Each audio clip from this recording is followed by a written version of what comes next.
പ്രിയംവദയ്ക്ക് ഒരു നോൺ മലയാളി സൗന്ദര്യമുണ്ട്. അങ്ങനെ ആരെങ്കിലും അല്ല എനിക്ക് തോന്നുന്നു ഒരുപാട് പേര് പറഞ്ഞിട്ടുണ്ടാവുമല്ലേ ഇതിനു മുൻപും? പെട്ടെന്ന് അമ്മ മലയാളി അല്ല എന്ന് അറിയുമ്പോ ആൾക്കാരിങ്ങനെ ആ വെറുതെ അല്ല ഒരു ചെറിയൊരു ചായ അങ്ങനെ പറയാറുണ്ട്. ബട്ട് എനിക്ക് അമ്മയുടെ കണ്ണാണ്. അപ്പൊ അമ്മ ബംഗാളിയാണ്. അപ്പൊ ഇടയ്ക്ക് ചിലവരെന്നോട് പറയാറുണ്ട് കുറച്ച് ബംഗാളി ഐസാണെന്നൊക്കെ പറയാറുണ്ട്. ബട്ട് എനിക്ക് അങ്ങനെ തോന്നാറില്ല. കാരണം ഞാൻ ഇപ്പൊ ഇവിടെ തന്നെയാണല്ലോ. എന്റെ ഒന്നും ഞാൻ തന്നെയാണ് കാണുന്നത്. ബട്ട് പറയാറുണ്ട് ചിലവര്.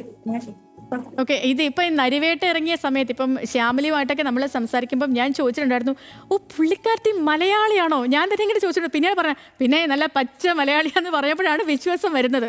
അപ്പോൾ അങ്ങനെ ഒരു ഞെട്ടൽ വേറെ ആർക്കെങ്കിലും ഒക്കെ ഉണ്ടായിട്ടുണ്ടോ? ഇല്ല തോന്നുന്നു. കാരണം ഞാൻ ഒന്നാമത് ആദ്യ സിനിമ തൊട്ട് മലയാളത്തിൽ തന്നെയാണ് ചെയ്തിരിക്കുന്നത്. Okay okay. ഞാൻ തന്നെയാണ് ഡബ് ചെയ്തിരിക്കുന്നത്. പിന്നെ ഞാൻ തൃശ്ശൂരാണെന്ന് എന്നെ പരിചയമുള്ള ആൾക്കാർക്ക് അറിയാൻ ഞാൻ തൃശ്ശൂരാണ് പഠിച്ചു വളർന്നത്. ബട്ട് എനിക്ക് ഇപ്പൊ 2 ലാംഗ്വേജസും മാറി മാറി വീട്ടില് ഫ്ലുവന്റ് ആയിട്ട് സംസാരിക്കാൻ പറ്റുമെന്ന് അറിയുമ്പോൾ ചിലർക്ക് അതൊരു കൗതുകമായിട്ട് തോന്നാറുണ്ട്. അതായത് അമ്മയോട് ബംഗാളി സംസാരിക്കുന്നു, അപ്പൊ തന്നെ അച്ഛനോട് മലയാളം സംസാരിക്കുന്നു. അത് ആണ് ചിലവർക്ക് ഒരു 2 ലാംഗ്വേജും ഒരുമിച്ച് വീട്ടിലപ്പോ നിങ്ങൾ 2 ലാംഗ്വേജ് സംസാരിക്കും അല്ലേ?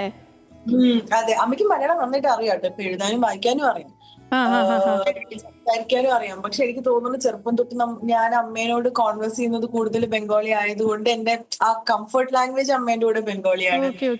സംസാരിക്കുമ്പോൾ അത് നാച്ചുറലി സ്വിച്ച് ടു മലയാളം ആവുന്നു മാത്രം.